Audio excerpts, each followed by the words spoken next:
Assalamualaikum warahmatullahi wabarakatuh. Alhamdulillah, alhamdulillahi wa kafa. Allahumma salli wa sallim ala sayyidina wa nabiyyina wa habibina Muhammadinil Mustafa wa ala alihi wa sahbihi ahli sidqi wal wafa, amma ba'du. Ala hadhihi niyya wa ala kulli niyatin salihah wa ila hadrati sayyidina Muhammadinil Mustafa Rasulillah sallallahu alaihi wasallam. Al-Fatihah. أعوذ بالله من الشيطان الرجيم. بسم الله الرحمن الرحيم. الحمد لله رب العالمين الرحمن الرحيم مالك يوم الدين. إياك نعبد وإياك نستعين. اهدنا الصراط المستقيم صراط الذين أنعمت عليهم غير المغضوب عليهم ولا الضالين آمين. بسم الله الرحمن الرحيم.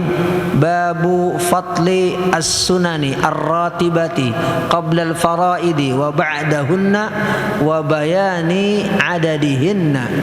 Bab tentang fadlis sunani ar-ratibah, keutamaan sunnah-sunnah rawatib yang kita sebut dengan qabliyah dan ba'diyah. Itu namanya salat sunnah rawatib. Itu yang dimaksud tentang fadlis sunan ar-ratibah qabla al-faraidi, sebelum pelaksanaan solat-solat yang wajib, wa ba'dahunna, dan setelah pelaksanaan solat-solat yang wajib, wa bayani adadihinna, dan penjelasan tentang adadihinna, bilangan atau jumlah rakaat dari solat qabliyah dan ba'diyah. Qala al-Imam Muslim ibn al-Hajjaj rahimahullahu ta'ala rahmatan wasi'atan, haddatsana Muhammad bin Abdullah bin Numair. Al-Imam Muhammad bin Abdullah bin Numair, ulama besar dari kota Kufah, lahir tahun 160 Hijriah dan wafat tahun 240 Hijriah. Jadi lahir sama wafatnya ngepas-ngepas, 160 dan wafat tahun 240 Hijriah. Qala haddatsana Abu Khalid yakni Sulaiman bin Hayyan.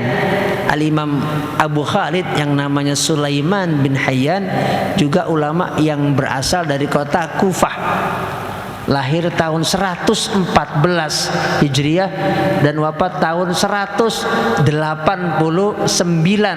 Hijriah. An Dawud bin Abi Hindin.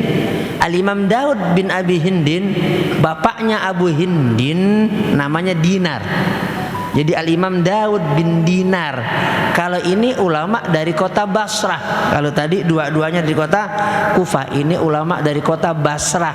Lahir tahun 64 Hijriah dan wafat tahun 139 Hijriah.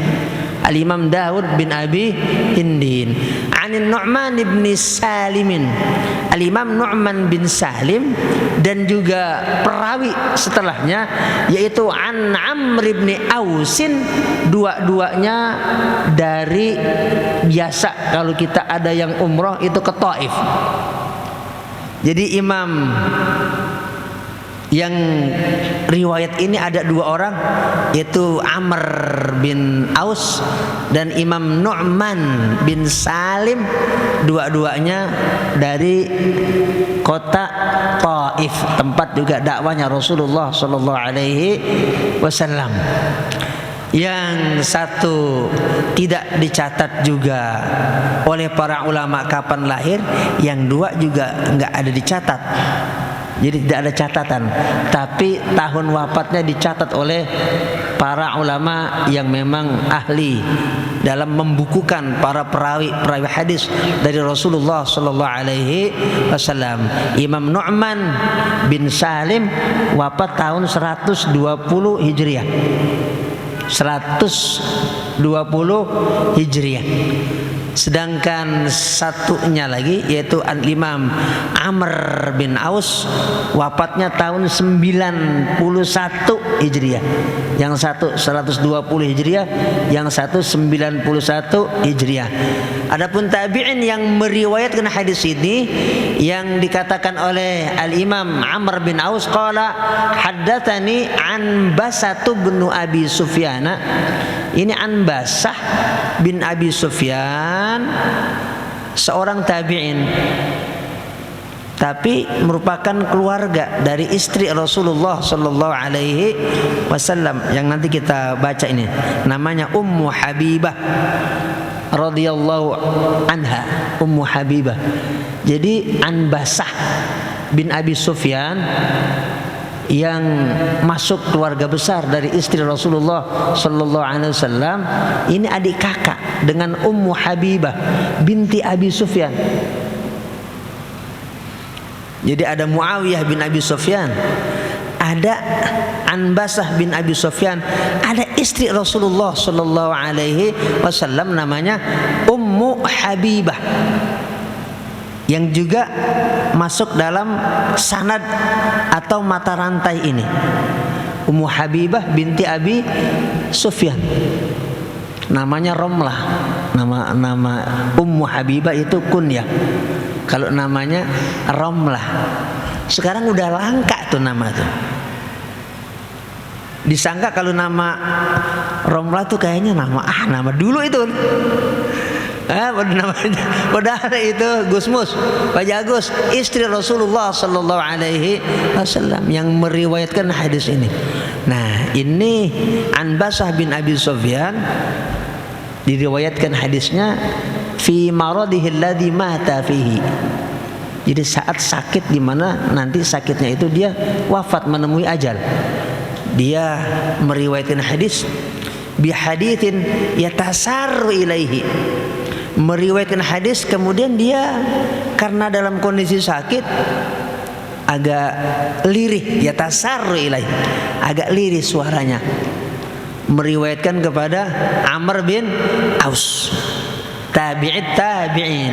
Nah, karena dia kakaknya itu istri Rasulullah Sallallahu Alaihi Wasallam, beliau katakan sami'tu Umma Habibata radhiyallahu anha taqul, aku mendengar kakakku, kata orang Bekasi empokku, namanya Ummu Habibah radhiyallahu anha taqul sami'tu Rasulullah sallallahu alaihi wasallam yaqul. Ummu Habibah meriwayatkan, aku mendengar Rasulullah sallallahu alaihi wasallam bersabda. Apa sabda Rasulullah sallallahu alaihi wasallam yang sudah tadi kita baca judulnya? Man shalla, siapa yang salat itsnatai asyrata rakaatan, 12 rakaat, fi yaumin wa lailatin, pada sehari semalam, bunyalahu bihinna baitun fil jannati.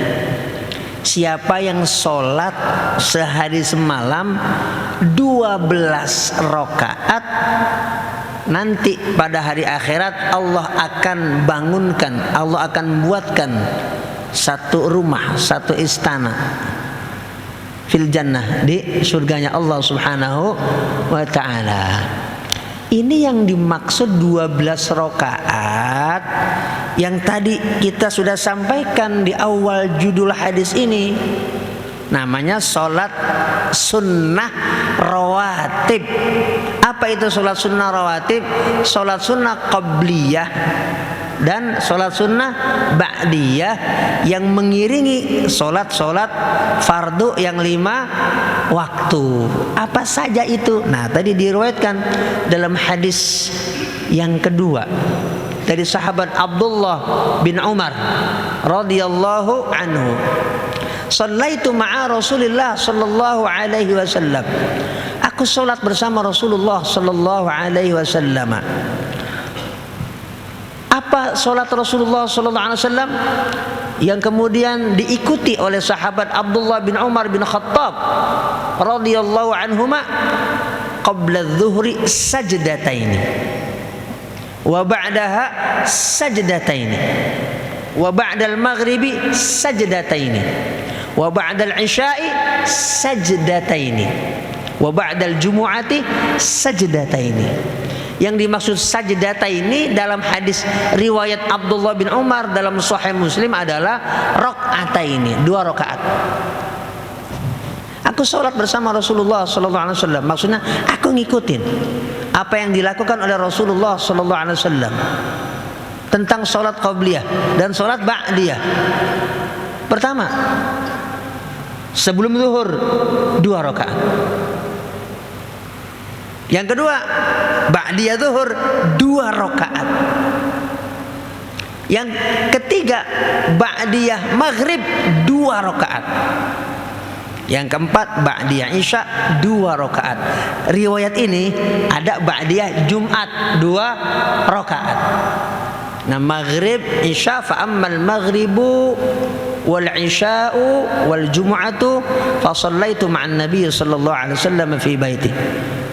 Riwayat dari Abdullah bin Umar, kalau ba'diyah maghrib, ba'diyah isya, ba'diyah Jumat, aku dengan Rasulullah sallallahu alaihi wasallam, ya sholatnya di rumah beliau, karena memang rumah Rasulullah sallallahu alaihi wasallam dekat, bahkan menempel dengan Masjid Nabawi.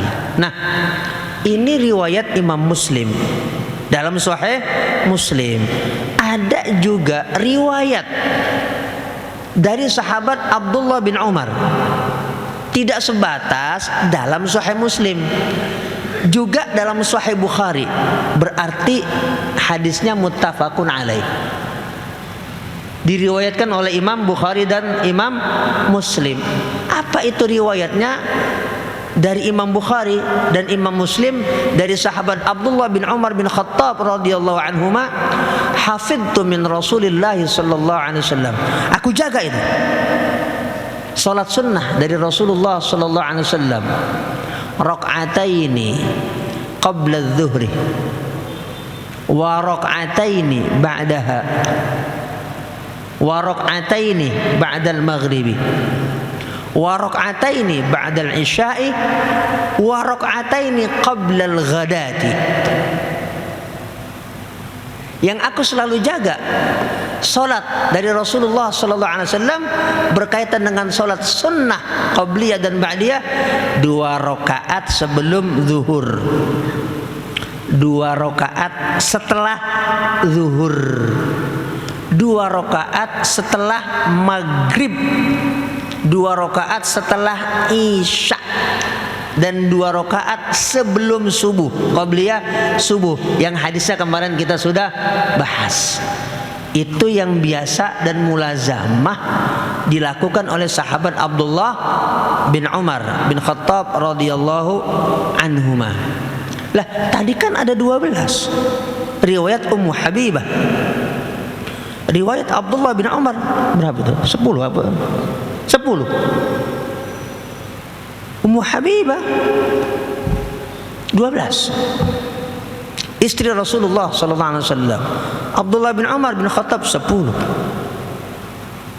Riwayat Sayyidah Aisyah radhiyallahu anha juga sama dengan riwayat istri Rasulullah sallallahu alaihi wasallam lainnya, yaitu Ummu Habibah.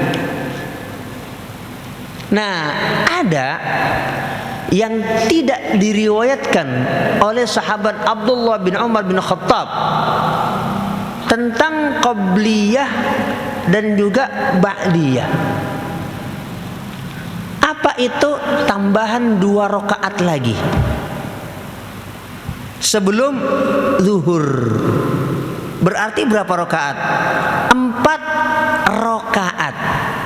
Itulah yang kemudian diriwayatkan oleh Sayyidah Aisyah radhiyallahu anha, yang hadisnya ditakhrij, diriwayatkan oleh Imam Bukhari.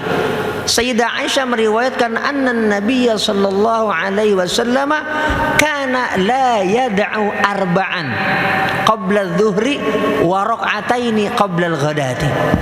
Itu riwayat Imam Bukhari. Sayyidah Aisyah meriwayatkan bahwasanya Nabi Muhammad sallallahu alaihi wasallam tidak pernah meninggalkan salat qabliyah zuhur 4 rakaat dan salat 2 rakaat sebelum salat subuh. Ibnu Umar 2 sebelum zuhur. Sayyidah Aisyah 4 sebelum zuhur. Dua-duanya betul. nggak ada yang salah. Al-Imamul Hafidz Ibnu Hajar Al-Asqalani di dalam kitab Fathul Bari Syarah Sahih Bukhari memberikan penjelasan rawa Ibnu Umar hasba ma ra'a. Rawa Ibnu Umar hasba ma ra'a. Ibnu Umar meriwayatkan tergantung apa yang dia lihat. Nah, kok kelewat yang dua lagi? Nah, Ibnu Umar itu sahabat Rasulullah sallallahu alaihi wasallam. Sayyidah Aisyah istri Rasulullah sallallahu alaihi wasallam. Rupanya Rasulullah sallallahu alaihi wasallam ketika di rumah zuhur itu Rasulullah sallallahu alaihi wasallam dalam satu waktu sholat 4 rakaat di rumah beliau. Qabliyah zuhur. Dan itu yang diriwayatkan oleh Imam Ahmad. Kana Rasulullah sallallahu alaihi wasallam yusalli arba'an qabla adh-dhuhri fi baitihi thumma yakhruju.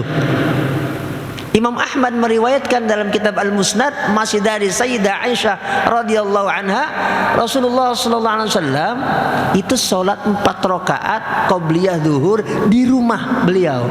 Kemudian baru keluar menuju Masjid Nabawi. Nah, satu kali Rasulullah sallallahu alaihi wasallam salat di rumah 2 rakaat. Kemudian keluar menuju Masjid Nabawi, salat lagi 2 rakaat. Yang 2 rakaat di masjid itulah yang dilihat oleh sahabat Abdullah bin Umar bin Khattab. Yang 2 sebelumnya di rumah enggak dilihat oleh sahabat Abdullah bin Umar bin Khattab. Jadi enggak ada yang salah. Mana yang mau kita ikuti? Ya, mau sholat 2 rakaat saja sebelum zuhur itu bagus. Mau sholat 4 rakaat sebelum zuhur lebih bagus. Kenapa? Berarti kita menggabungkan pengamalan Rasulullah sallallahu alaihi wasallam yang mulazamah, mudawamah, kontinu sholat 4 rakaat sebelum zuhur, dengan kita mengamalkan riwayat Abdullah bin Umar bin Khattab dan juga riwayat Sayyidah Aisyah radhiyallahu anha.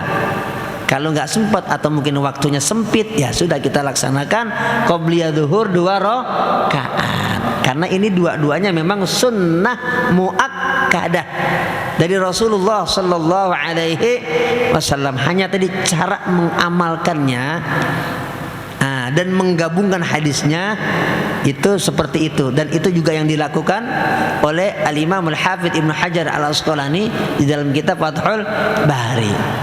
Nah, oleh sebab itu salat ini jangan sampai kita tinggalkan. Semaksimal apa yang bisa kita lakukan. Nah, ada yang tersisa lagi. Tadi enggak ada itu qobliyah asar, enggak ada itu qobliyah maghrib, enggak ada itu qobliyah isya dalam hadis ini tadi. Apa emang enggak ada? Ada. Ada riwayat Imam Bukhari dan Muslim tentang sholat qobliyah dari sholat yang 5 waktu. Apa sabda Rasulullah sallallahu alaihi wasallam? Baina kulli adzanaini sholatun. Tiap antara 2 panggilan, maksudnya apa? Azan dan qomat, ada sholat, maksudnya sholat qobliyah.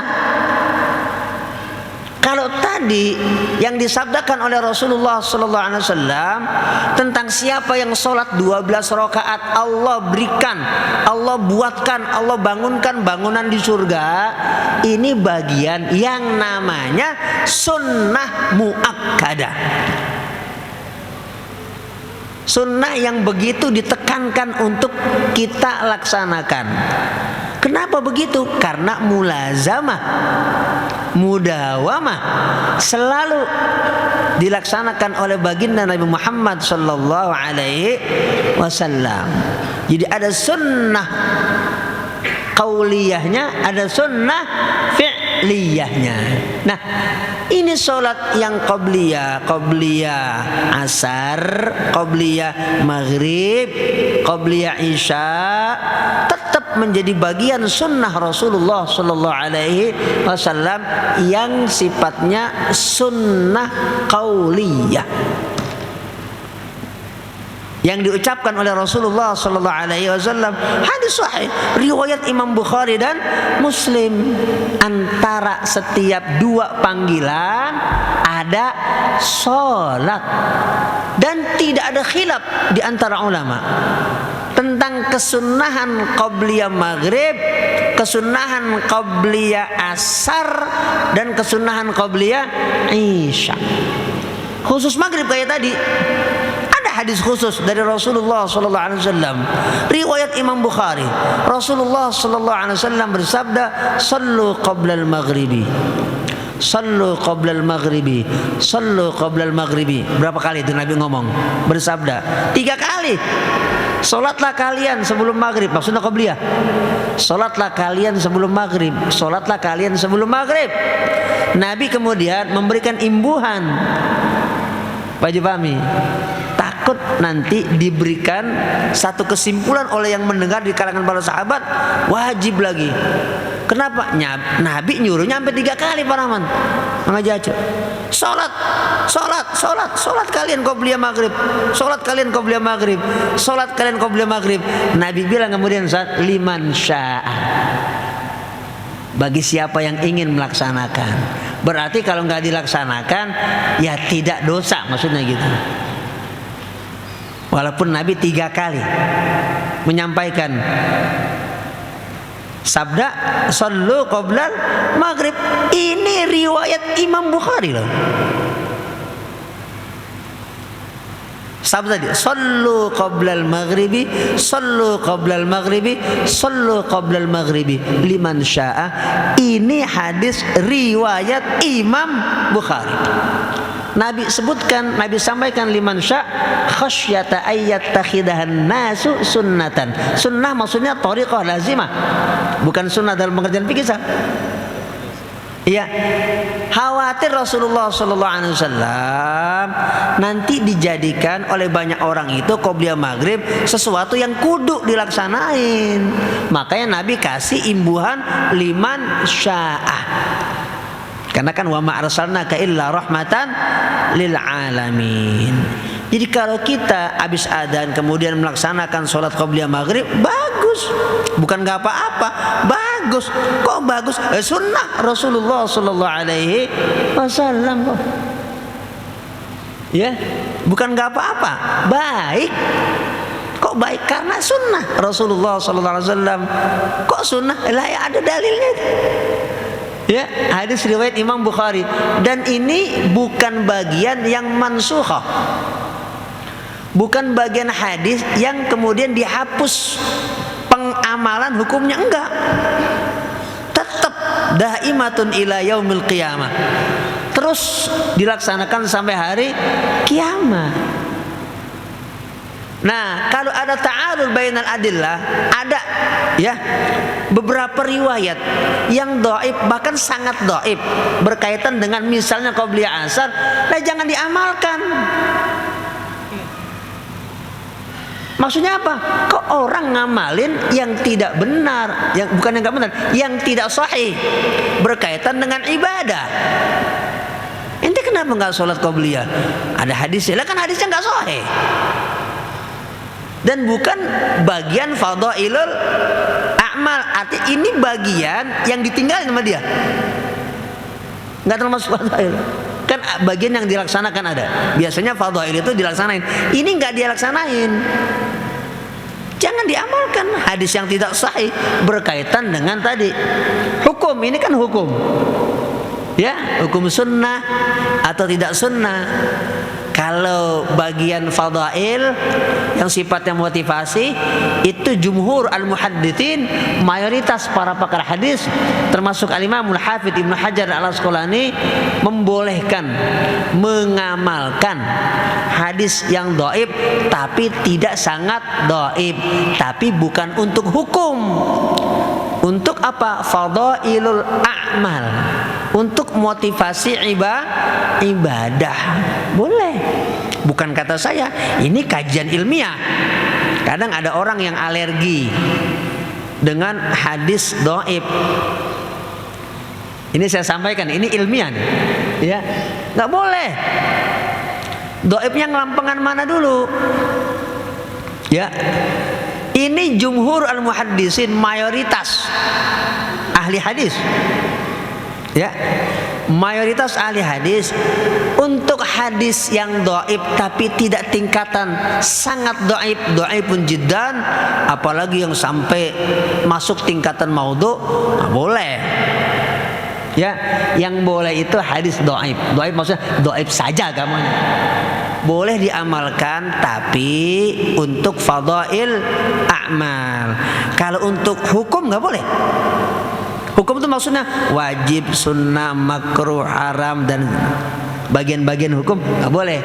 Itu harus menggunakan hadis yang sahih. Jadi kita harus tafsil, harus lihat dulu mana, kata orang Bekasi, lempengannya. Kalau lempengan fadail nggak boleh.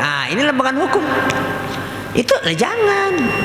Lah kita mengamalkan hadis yang sahih, dan Rasulullah SAW memberikan satu penjelasan bahwa setiap dua panggilan antara adzan dan iqamah ada sholat, namanya sholat sunnah qabliyah. Berarti sunnah juga kita amalkan ba'da asar, ba'dal maghrib, ba'dal isya.